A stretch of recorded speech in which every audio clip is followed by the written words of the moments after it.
नमस्कार। क्या हम सब अपने वीरों के बारे में जानते हैं? क्या उन्हें हम पहचानते हैं? हम उनका नाम भी जानते हैं? शायद ऐसा नहीं होगा। मैं आपको बता रहा हूं, लगभग लगभग 99% से भी ज्यादा लोग ऐसे होंगे जिन्हें अपने वीरों के बारे में मालूम ही नहीं। हम उन्हें जानना ही नहीं चाहते। हम अपने उन हीरोज को याद ही नहीं रखना चाहते। हम याद क्या रखना चाहते हैं? उन बॉलीवुड के हीरोज को या उनके द्वारा निभाया गया किरदार को।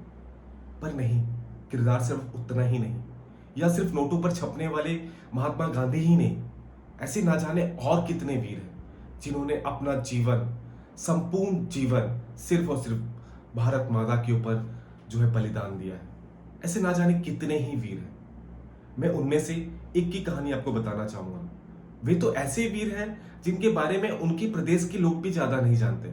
मैं गारंटी के साथ कह सकता हूं ये बात कि बहुत ही कम लोग उनके बारे में जानते हो, या वो जगह जहां वे शहीद हुए हैं, उस जगह के बारे में लोग जानते हैं। लोग आना जाना तो करते हैं पर उस जगह के बारे में जानते तक नहीं है। ऐसा ही मेरा एक दौरा हुआ था रायपुर की ओर, जहां मुझे पता चला कि 1857 की क्रांति के समय एक ऐसे वीर थे, वीर नारायण सिंह। देखिए, नाम सुनने से हमें ऐसा लग रहा है कि वो एक प्रबल और बहुत ही पुरुषार्थ व्यक्ति रहे होंगे। तो उनके बारे में मैं आपको शुरुआत से शुरू करना चाहूंगा। उनका जन्म 1795 में हुआ था। 1795 रायपुर के पास समीप सोनाखान में हुआ था, जहां पर उनके दादा जमींदार और दीवान हुआ करते थे। उसके पश्चात उनके पिता जमींदार हुए और 35 की उम्र आते आते श्री वीर नारायण जी को जमींदारी मिली। उनके अंतर्गत 300 गांवें आती थी। 300 गांवें। हमें इतिहास में ऐसा बताया गया था ना कि अंग्रेजों के समय जितने भी जमींदार हुआ करते थे, वो सब हमारे ऊपर अत्याचार करते थे। वो सब हमें लूटने का कार्य करते थे। हम सब ने यही पढ़ा है और हम पढ़ते आ रहे हैं। इतिहास में हमें यही पढ़ाया जाता है, किंतु ऐसा नहीं था। वीर नारायण वो सच्ची दिल के व्यक्ति थे। उन्होंने सिर्फ और सिर्फ अपनी जनता के लिए, अपने जो आसपास रहने वाले लोग थे, सिर्फ उनके लिए वो कार्य करते थे। ऐसा ही मैं आपको एक किस्सा सुनाना चाहूंगा। 1856 में सोना खान के पास, रायपुर के आसपास के इलाकों में बहुत ही ज्यादा भयंकर अकाल पड़ा। वहां लोग मरने लगे, भूख से रोया करते थे, भूख से तड़पते थे। कितने ही परिवार नष्ट हो चुका था। वीर नारायण जी को ये बर्दाश्त नहीं हुआ। उन्होंने पहले तो अपना सारा अनाज, अपना जितना भी गोदाम था, वो सबका सब उन्होंने खोल दिया आम जनता के लिए। पर उतना काफी नहीं था। उससे वहां की जनता की पूरी भूख नहीं मिट पा रही थी। उन्होंने पास में ही स्थित एक माखनलाल नामक एक व्यापारी थे, जिनके पास बहुत सारे गोदाम थे। अनाजों का वह भंडारण किया करते थे। अनाजों के व्यापारी आप कह सकते हैं। तो उनके पास वो गए और उनसे मदद मांगी कि आप मेरे लिए नहीं, मेरे जो जनता है उनके लिए आप इस बार अनाज को दे दीजिए। पर वे नहीं माने। उन्होंने तो यहां तक कहा कि अगले साल आपको इसके बदले मैं अपने तरफ से आपको ये धान देना चाहूंगा। पर वे फिर भी नहीं माने, क्योंकि माखनलाल के ऊपर हाथ था अंग्रेजों का। वे जानते थे उनको कोई कुछ नहीं कर सकता। पर हमारे वीर नारायण जी भी कहां मानने वाले। वे गए और उन्होंने रात को गोडाउन लूटा और सारा अनाज उन गरीबों में, उन किसानों में, उन मजदूरों में बांट दिया। माखनलाल बहुत क्रोधित हुआ। वो सीधा रायपुर अपने आकाओं के पास, यानी अंग्रेजों के पास पहुंचा। उन्होंने उसे विनती लगाई कि वो उन्हें गिरफ्तार करे। उसके पश्चात उन्हें गिरफ्तार कर लिया गया। रायपुर की जेल में वे बंद थे और मतलब उन्हें पर सजा सुनाई गई और 2 साल के लिए उन्हें गिरफ्तार कर लिया गया। अब अगले ही साल 1857 की क्रांति प्रारंभ हुई। 1857 की क्रांति। और इससे हमारा मध्य भारत भी अछूता नहीं था। मध्य भारत में ये आग की तरह फैलता चला गया। और जब वो आग की तरह फैला तो लोगों ने अपना नेतृत्व ढूंढा कि किन्हें वे इस नेतृत्व का भार सौंपा जाए। हमारे वीर नारायण जी जेल में बंद थे, मगर उनके प्रति लोग जो उनसे प्रेम करते थे वो वहां नजर आया। उन्होंने जो गांव के लोग, जो आसपास के लोग थे, उन्होंने अपना नेता वीर नारायण जी को माना। जबकि वीर नारायण जी तो जेल में बंद थे। अब क्या हुआ?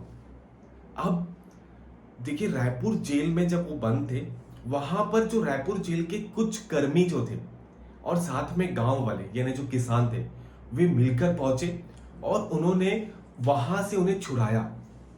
वे छूटे और वहां से चले गए। उन्होंने लगभग 500 से ज्यादा लोगों को अपनी सेना में भर्ती किया। उन 500 की सेना में कौन रहे? आप गैस कर पाएंगे? नहीं, क्योंकि वहां पर कोई सेना नहीं आई थी। उन्होंने किसानों को सेना बनाया। उन्होंने किसानों को लड़ने के लिए प्रेरित किया। उन्होंने कहा कि सिर्फ अन्नदाता केवल अन्न नहीं उगा सकता है, वो देश के लिए अपनी आन बान शान के साथ लड़ भी सकता है और मर भी सकता है। तो ऐसे थे हमारे वीर नारायण जी। उन्होंने प्रेरणा दी, लड़ाई के लिए हथियार प्रोवाइड करवाया और उन्हें सिखाया कि कैसे युद्ध करते हैं। अब आप बोलेंगे कि वो गए कहां? तो अभी जो दंडकारण्य यानी जो अभी बस्तर का इलाका होता है, वे वहां गए। उन्होंने अपना वहां पर एक ठिकाना बनाया और वो ठिकाना जो दंतेश्वरी माता है, आज दंतेवाड़ा में जो दंतेश्वरी माता है, उसके समीप ही उन्होंने अपना ठिकाना बनाया था, क्योंकि माता दंतेश्वरी को वे अपनी इष्ट देवी मानते थे। तो वहां वे सुबह के समय नहाते थे, स्नान करके जाते थे, वहां पर अपना ध्यान करते थे, अपने अपने ऊर्जा को, अपनी शक्तियों को वो जागृत किया करते थे। उसके पश्चात वो किसानों के पास आते थे, उन्हें लड़ने का ट्रेनिंग दिया करते थे और वे उन्हें सशक्त बना रहे थे। उन किसानों को, जो किसान को हम आज के जो परिवेश में हम उन्हें कमजोर मानते हैं, वहां उन्हें मजबूत बनाया गया, एक सेना के रूप में दिया गया, उन्हें सेना बनाया गया।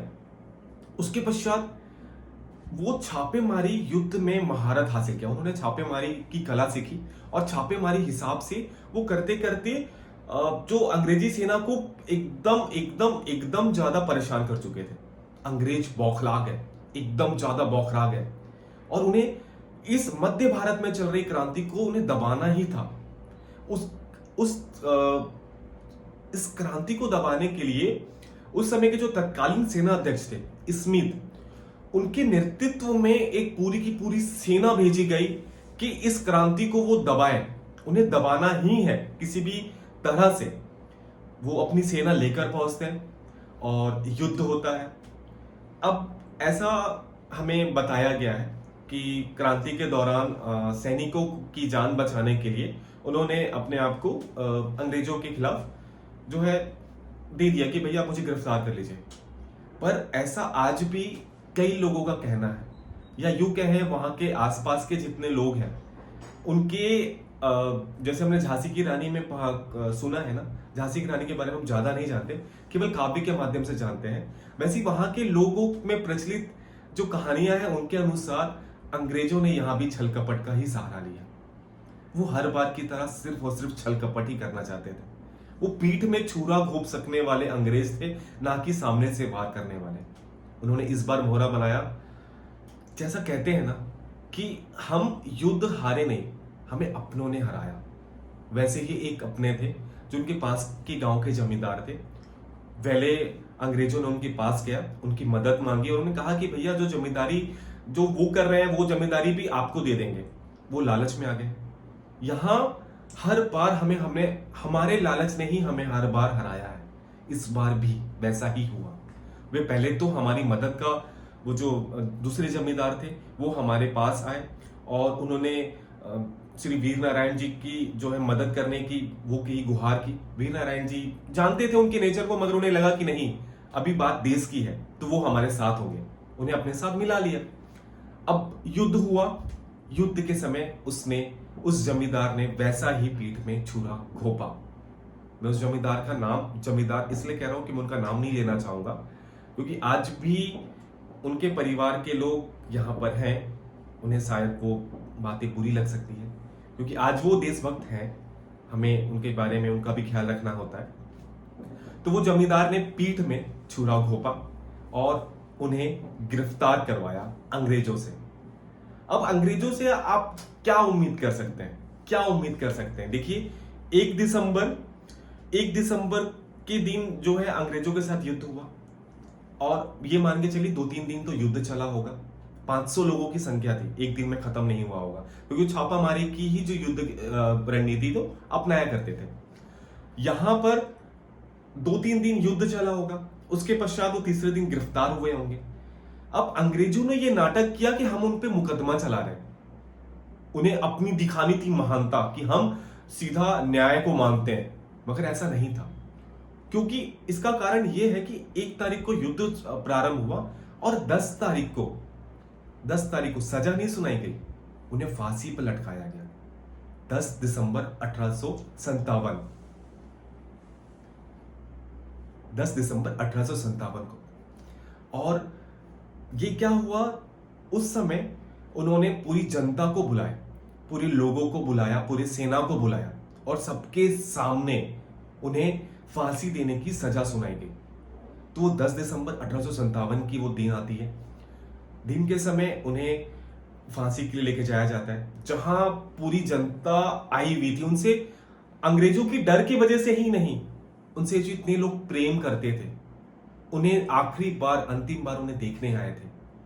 जय स्तंभ, रायपुर जो है, रायपुर के जय स्तंभ में वो घटना प्रारंभ हुई। अंग्रेजों की सेना लगी हुई थी, उन्हें फांसी के फंदे पर लाया जाता है, उन्हें फांसी लटकाया जाता है और यहीं पर क्रूरता खत्म नहीं होती है। उन्हें फांसी दे दी गई है, फांसी में लटका दिया गया है, वो व्यक्ति मृत हो चुके हैं, मगर कहते हैं ना कि अंग्रेज उनके मृत शरीर से भी डर गए थे। वे तोप के द्वारा उन्हें उड़ा के, उनकी मृत लाश को वो तोप में बांधकर उड़ा दिए।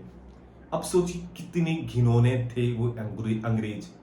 1857 की क्रांति को दबाने के लिए उन लोगों ने कितना ज्यादा हमारे ऊपर अत्याचार किया। कैसे एक इतने अच्छे वीर जो लोगों के लिए लड़े, उन्हें कम से कम सम्मान, उन्हें फांसी दे दिए होते तो ठीक था, क्योंकि वो उनके खिलाफ थे, उन्हें फांसी देना बनता है। पर निर्ममता देखिए कैसे उन्होंने निर्ममता किया। आज हम उनके बारे में बहुत ज्यादा कुछ जानते ही नहीं है। हम उनके बारे में क्या जानते हैं, वीर नारायण सिंह, मतलब ये मानिए हम तो छोड़िए, रायपुर के लोग भी क्या जानते हैं या छत्तीसगढ़ के लोग भी क्या जानते हैं, उन्हें जानते हैं सिर्फ और सिर्फ एक क्रिकेट स्टेडियम के नाम से। वीर नारायण सिंह के नाम से क्रिकेट स्टेडियम बना दिया गया, बस। क्या हमें उनके बारे में पढ़ाया नहीं जाना चाहिए? हमें और नहीं बताया जाना? क्या वहां पर हम 10 दिसंबर को जाकर उनके लिए एक दिया नहीं जला सकते, एक अगरबत्ती नहीं जला सकते, एक मोमबत्ती नहीं जला सकते? हम क्या इतने ज्यादा विवश हो गए अपनी आधुनिकता में, अंग्रेजों को फॉलो करने में? तो देखिए, अंग्रेजों के साथ आप जाइए या उनके पाश्चात्य संस्कृति को आप अपनाइए, पर हमें अपने वीरों को नहीं भूलना चाहिए। आशा करता हूं आपको ये हमारी प्रस्तुति अच्छी लगी हो, और अगर आपको अच्छी लगी हो तो प्लीज लाइक, शेयर और सब्सक्राइब करें, ज्यादा से ज्यादा लोगों तक ये कहानी को पहुंचाएं और अपने वीरों के बारे में बताएं कि जब तक हम अपने वीरों को नहीं समझ पाएंगे, हम अपने वीरों के बलिदान को नहीं जान पाएंगे, तब तक हमें वो गर्व नहीं आ पाएगा। आज हम गर्व करते हैं सिर्फ और सिर्फ हमारे क्रिकेट वर्ल्ड कप जीतने पर। कब हमें वो गर्व आएगा कि हम अपने वीरों के समर्पण को याद कर सकेंगे? कब? हमें जागना होगा, हमें अपने वीरों को सम्मान देना होगा, ये हमारा कर्तव्य है। तो आशा करता हूं आपको ये प्रस्तुति पसंद आई होगी। धन्यवाद। जय हिंद, वंदे मातरम।